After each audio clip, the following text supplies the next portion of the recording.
Hey everyone, I'm Brandon, a fellow actuary, and today I'm going to be walking you all through the study tracker that I have built over the excessively long journey that I had to spend studying for these actuarial exams. But before that, I want to let you know that I have actually linked it down in the description below so that you all can download it if you like it. One point I want to make before we dive into anything study related. The goal for me for this study tracker was to track my hours of studied, because I can't necessarily control 100% of that pass fail result. But what I do know is that if I put about 1,000 hours or more into studying, I'm probably going to pass the exam. So rather than seeing a pass fail as a failure of the entire 6 months of my study period, what I can look at that as is I put the hours into studying, so it's moving me closer to that 1,000 hour mark where I'm very, very likely to pass. So hopefully by sharing this, it also gives you all that opportunity to break that down for you, maybe deal with failure a little bit better. But anyways, that's enough of me ranting. Let's get into it.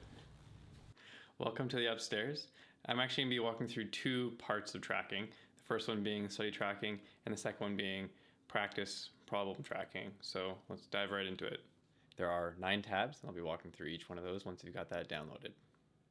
The first tab is daily tracking. This is what I would use to track what chapters I have read and what date I have read them. So as we go through, I would actually come in here and highlight the days that I have studied each of these chapters. These are the exam 9 when I did exam 9, and I would highlight them with their respective colors, and eventually you'll cycle through the material over and over and over again, coming across the days across the top, where eventually you scroll all the way over and you get to your exam day. So the idea is that you cycle through the material over and over and over again, and then you eventually get to the point where you know when the last time and the last day you saw that specific material was.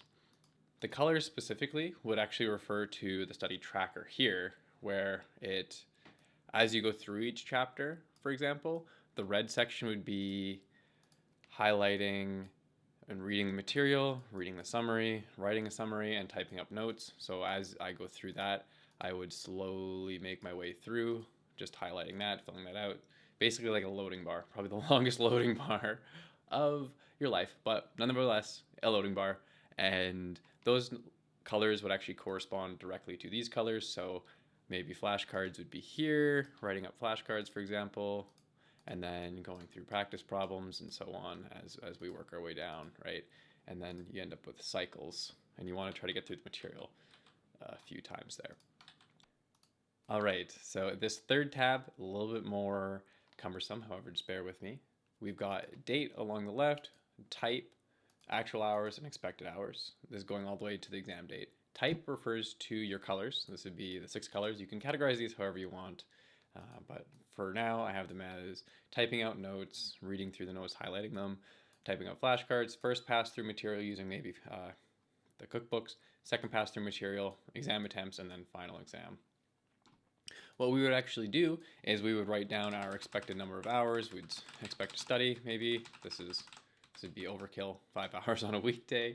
However, I digress. The next thing we would do is we would fill out these tabs here. So the first thing, right when you start an exam, you'd be like, well, how many pages do I have to read? Well, 2,500 pages, let's say, and we just start reading through it. So maybe this day we studied 2 hours. Under category number 1, we studied 2 hours, so it would update the tracker, and then we would put the number of pages we read. So let's say 10 pages or 20 pages. So then it would actually update the number of hours left we'd expect to study based on an initial estimate, let's say 210 hours, number of hours we put in, number of expected hours left. And then it would do a small creditability weighted average, assuming that, if you spent half your expected number of hours studying, the expected number of hours left is probably creditable enough to estimate the number of hours left you have to study. So that's how this works. And there's a different formula, again, for each one of these tabs. You can just open them up here. This would be, for example, number of pages of your notes that you've typed out that you need to build flashcards from. So you can continue to update that as you go through, again, typing what type of studying you're doing here, and it will continue to update. Maybe we got through like 1 page here, so maybe 3 pages there. So then it would actually update your expected number of hours of studying respectively. You can say, mark these as yes when you're done, no to start, just to update a little bit more of the formulas within this tab. But now we can jump on to tab number 4, which is the practice exam tab. This one is the tab where you would list all of the exams that you are expecting to go through as practice before the exam date. And then it would reference the exam breakdown tab here, which you could list all of the questions you have as well as your grades you received. So it fills out this tab here.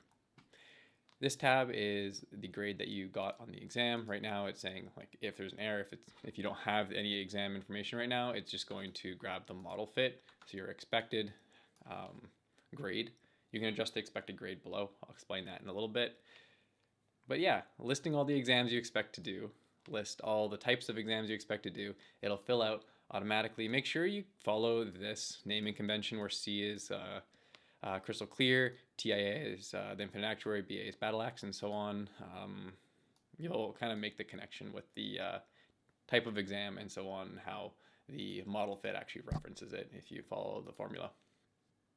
The next column is the simple mistakes you made. So as you're doing your marking of the exams, you can write down what % of the exam you made simple mistakes. Maybe it was simple reading errors, maybe it was typos and so on. Writing down that is really helpful for this section over here, because what I do over here is actually write down and try to calculate the probability of actually passing the exam.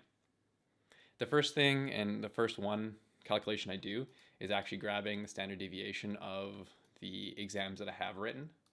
This will also include the model fit. You can erase that if you like. I then just take a 3 exam average, last 3 exams to get a forecasted grade. That's just fairly arbitrary. I have a stress buffer. So you subtract the stress buffer divided by the standard deviation and estimate how close you are to that pass mark to get a probability of passing. It's very helpful to calm the nerves, especially when you're getting close to the exam, to know that, hey, I put the effort in and I'm pretty likely to pass. The actual selected pass mark can come from a percentile. So if you list all of your exam, pass marks from the FCAS, and you can actually do a forecast calculation to estimate, let's say, the 99th percentile of pass marks. And that's actually where this red line comes from on this graph, is that 99th percentile. You can change that if you want it to be a little bit lower. But yeah, so that's the first way of calculating a % probability of passing. Another way I do it is just assume independent distributions, where I calculate the standard deviation of the pass marks themselves, the standard deviation of the exam that I was writing, and then do a joint distribution to then calculate again that probability of passing. And yeah, overall it just quickly fills out this graph, and hopefully that helps. If you scroll down, there is an actual post here that I found on Reddit that I found to be fairly helpful, just to avoid those small mistakes that we all do along the way while we are rushing through those exam questions. So I thought that was really helpful. Thought I would just include it there for everybody. And then the very last call out I will say is that this model fit, I have a later video that feel free to click on that when it comes out, of explaining the differences between the different study materials. The model fit is below. When you download the actual file, you'll see that. That's what this refers to. The next video is going to explain all about that, but I don't want to go into too much detail into this video. Again, the next tab is that exam breakdown, which is listing each exam that you're going to do, as well as which exam question it is, write down the question value and the grade, and then it'll sum it up, grab the percentages. What I like to do here is, if I don't understand questions, I'll highlight them in different colors, red being the most intense color, and yellow being a little bit lighter, maybe orange being a medium level difficulty question. And I'll actually, at the very end, I'll grab these questions and I'll copy them and scroll over, and I'll actually paste them into here just as a, to be able to redo the question. And then I'll write comments as to how I felt about each one, doing it for the second time, and if I need to redo it again for the third time when it comes closer to the exam date itself. Also, if I don't get a chance to do all of the questions in all the exams, what I'll actually do is I'll read through prior exam questions that were written, because I found it's really helpful to get used to how the examiners write the questions and how to interpret how the writing translates to actually answering the question. This next worksheet is I would say arguably one of the more important worksheets, next to, not as important as the practice problems, which will be coming out in section 2 in a little bit. This one is how I practice flashcards. What I do is I actually list all of the flashcards that I have. These are page numbers of flashcards, so every 2. And I'll give a very subjective score of how important I think they are from a scale of 1 to 6, 6 being the most important, either by how difficult it is to memorize it, how easy it is to memorize it, how important or how likely I think it is to come up on the exam. And then every single time I cycle through the flashcards, I will rewrite that score down and I'll take an average of it. So I would actually copy these columns, paste them, and then update the date and go through all the flashcards and update my score. And I'll just take an average of the last 2. And my goal over time is to get to the point where most of them are below a 3 and I only have to cycle through maybe 20 before the end of the exam rather than all 400, maybe 1,000 flashcards, depending on which exam you're taking. These next 3 tabs are just supplementary tabs. They're not necessarily contributing to anything before. That is the syllabus. I will list all the syllabus readings and then I will write down what each one of them mean just to give me an idea of what's happening on the exam. If they have exam breakdowns, I'll give an estimate of what I believe the actual percent weighting of the exam is just to give me a little bit of an idea. Again, quick reference. If I ever forget what a chapter is, I can literally just reference it here and I'll be good to go. In terms of the practice problem tab, again, this is just listing a bunch of supplementary information that we may want to know. These are all the questions that are available, all the questions that I've done so far. Feel free to make your own. This, again, doesn't really flow into anything later in the template. And then video hours. This is tracking the number of video hours there are in any study material. All right, that wraps up the study tracker. I will jump into how I study and practice problems. So on the first tab here, this is problem type list. Along the rows, we'll have the different readings coming straight from that study tracker, and then each individual type of question is listed. Now, what I'll try to do is I'll do my best to zoom out and figure out what a generalized question is going to be for the exam, and then rate it on a perceived difficulty. So if it's like harder, it's gonna be red. If it's easier, it's gonna be green.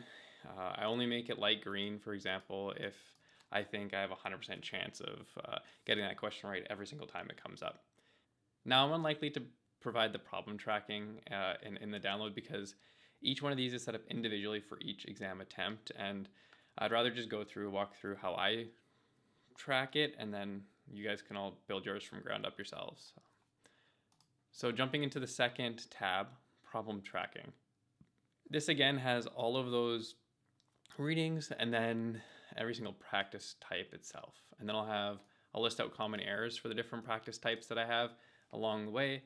And then I have a formula here, which basically on the right, it takes just the maximum of the dates along here. And what that's actually doing is every single time I do this specific type of practice problem, I'll write the date that I do it, the perceived difficulty, and just highlight it in a color, and then I'll link to the actual question that I did itself. So as I practice the question over and over and over again, getting more efficient, getting faster, eventually get to the point where I can do these questions 100% chance of getting it correct. And the idea of this is just to eventually get to the point where I have a bunch of light green in a row that I've done the question, I'm comfortable with it enough, and then also tracking when the last time I did the question was. Because if it's been a long time since I've done the question, even though it is green, I might stumble on it. So making sure that not only is the last date that I did the question really low, but also the perceived difficulty. And some questions are going to be more difficult than others. Some I'll actually have grayed out that I don't even believe is going to come up in the exam, or maybe not even 100% worth the resources to come up on an exam. These have to be built individually for each exam attempt. By graying this out, I'm not saying that this isn't going to show up on a future exam 9. So now I'll walk you through what each one of these individual tabs are that I track. Corresponding to reading number 1, we have T as in template, P as in problems, Q as in questions, and W as in word problems. A lot of the word problems are just it's just a bank of word problems. The template itself is where probably the core of this tracker is, and obviously one of the reasons why I'm not going to be providing it, because a lot of these tabs are provided in the materials that you'll be purchasing from these study guides. But anyways, diving into just the first one, for example, these would be generalized templates for the questions. This is going to be an example of one that came from the Infinite Actuary questionnaire, which I thought was a really well-rounded question that is likely to come up on an exam. So zooming out, again, trying to figure out what's going to come up on the exams, writing a template down. Next one, again, from TIA. Next one, for example, from Rising Fellow. And then I'll even build them in myself, what I believe is an important question that might come up on an exam.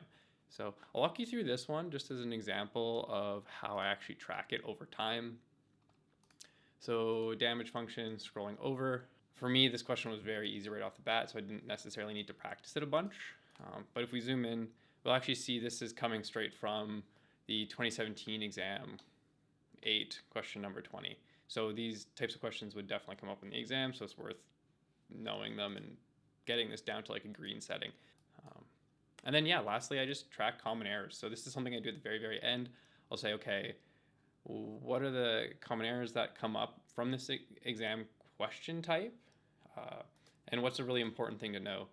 Like for the reading on Clark with the exposure rating, the generalized version of it, just having that formula there to remember, I can always step back to first principles using this formula.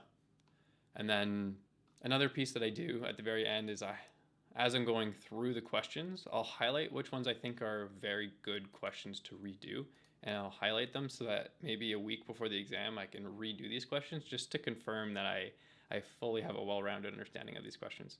So that's it. That's all. That's how I practice my studying. Again, all it is just, tracking when the last time you did a question was, tracking how easy those questions are, putting links to them, making sure that you have a list of the ones that are really difficult so we can go back to them. And overall, things should work out in the end if you just keep practicing and tracking it properly. Whether you use Excel or a notepad to track your studying, or you just wing it, hopefully what I've provided here today gives you a little bit of an opportunity to think a little differently about how you study, as well as potentially give you a tip or a trick for memorizing things a little bit easier. Thank you all for watching. If you like this video, hit that like button. Leave a comment down below as well. I do actually read them, and if it's anything insurance related as a suggestion for a video, I'm more than happy to take a look at it, read through it, see if it's a viable solution for a video, and if I have time, I will definitely do my best to make videos on these things. But anyways, hope you all have a wonderful day. Have a good one. For those of you that are new to the channel, you might not know this, but one of the things I try to do at the end of my videos is give a little bit of a life update. It has been roughly 6 years since I've posted consistent videos, so there's a lot of life updates to give. I haven't just been studying during those 6 years. One of the videos actually a long time ago, I had posted a minor or small plant collection at the end of it. That small collection over these 6 years has turned into probably a larger obsession with plants. Even though I might not know all the names of the plants, I still love having them consume the space I am in. So in this video, what I'm going to try to do is give you guys a little bit of a tour of all the different plants that I've had and the methods I am using to attempt to keep them all alive. So let's go check it out. All right, so we can start in the office because that's where we left off before. We've got a snake plant here, a rubber tree, we have a few grow lights, another plant. This is an example of one that I have no idea the name of, but I thought it was pretty, so I put it in the office. Then we have a philodendron here. I think it's like Ring of Fire. I think that's the name of it. And then this is new. The other vine, the begonia that was there. I think that's how you pronounce it. Nevertheless, it wasn't doing so well. So we have moved its location and purchased this one, which was on sale. So it's gonna be quite pretty, and added a few grow lights. As you can see, one right there. And then a few down here now. Oh, also in the office, we have a ZZ plant. We have an array of different plants. Oh, and then also a string of pearls. I really should have done this when it was not so dark outside. Next, I can show you the herb garden that I modified. Oh yeah, and then beside them we have an orchid and, oh geez, I don't remember what this is called. This next view is of the entrance. There was no plug-in near the entrance, so I have a spotlight shining as the grow light on this little rock flower bed. Funny enough, if you did watch the other video, you will have seen these succulents. These are actually the babies of the one from 6 years ago. The original one from 6 years ago is actually right here. We also have like a Nordic pine tree here. Another one of those philodendrons. It was in my partner's office. It wasn't doing so well in the darkness there, so we brought it into a little bit more lighted area. We have a aloe plant, as well as a dwarf rubber tree. Oh, jeez, dwarf olive tree. Couldn't have got that wrong. But there's so many other rubber trees. This is why I was getting confused. And then we have a eucalyptus here, which that's a very recent purchase actually, but absolutely stunning and beautifully smelling plant. Would recommend.